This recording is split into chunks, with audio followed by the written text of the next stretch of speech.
Hello guys, welcome back to our channel. ఈరోజు video ఏంటంటే paneer curry ఎలా చేయాలో చూపించేస్తాను రండి.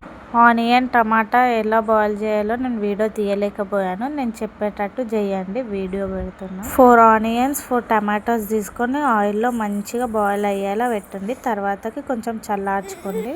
అది చల్లారాక మిక్సీ జార్ తీసుకొని మిక్సీ పట్టుకోండి. కొంచెం వాటర్ పోసుకుంటా మిక్సీ పట్టుకోవాలి. ఆ టమాటో మిక్సీ పట్టాక ఇలా పేస్ట్ అవుతుంది. అండ్ ఇక్కడ 50 గ్రామ్స్ కాజు తీసుకోవాలి. కాజు తీసుకొని మిక్సీ జార్లో వేసుకొని మిక్సీ పట్టాలి. కొంచెం నార్మల్గా పట్టాక తర్వాతకి వాటర్ పోసి పట్టాలి మిక్సీలో.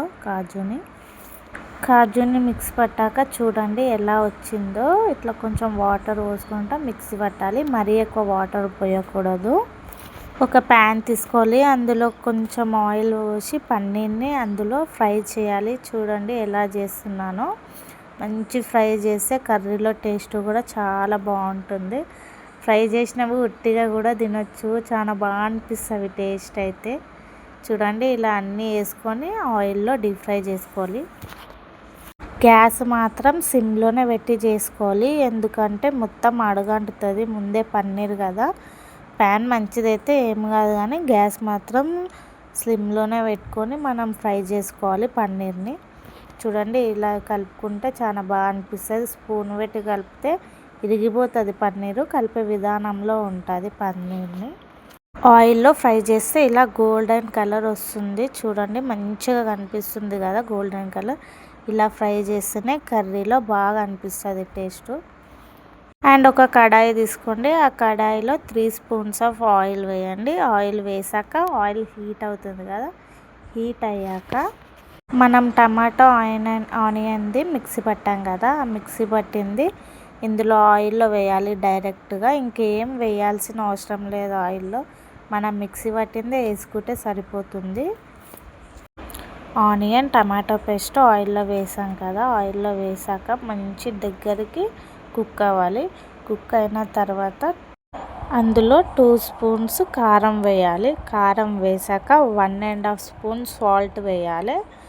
మీరు చెక్ చేసుకోండి ఒకసారి ఎట్లుందో టేస్ట్. నేనైతే నా అందాజతోటి వేసుకున్నాను, నాకైతే సెట్ అయిపోయింది. తర్వాతకి అది మిక్స్ చేసుకోవాలి. మిక్స్ చేసుకున్న తర్వాతకి మీడియంలోనే పెట్టేసేయాలి స్టవ్ని, ఎందుకంటే మళ్ళీ కింద అడుగంటుతుంది. అందులో ఇంకా వాటర్ పోయలేదు కదా. తర్వాతకి మనం కాజు మిక్స్ పట్టాం కదా, ఆ కాజుని అందులో వేసుకోవాలి.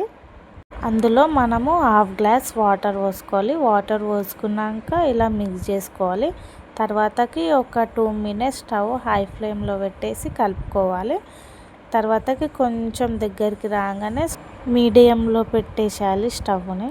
మీడియంలో పెట్టాం కదా, చూడండి ఎంత బాగా కుక్ అవుతుందో. ఆయిల్ మీదికి తేలాక అందులో కస్తూరి మెంతి యాడ్ చేసుకోవాలి. కస్తూరి మెంతి యాడ్ చేస్తే కర్రీకి సూపర్ టేస్ట్ వస్తుంది.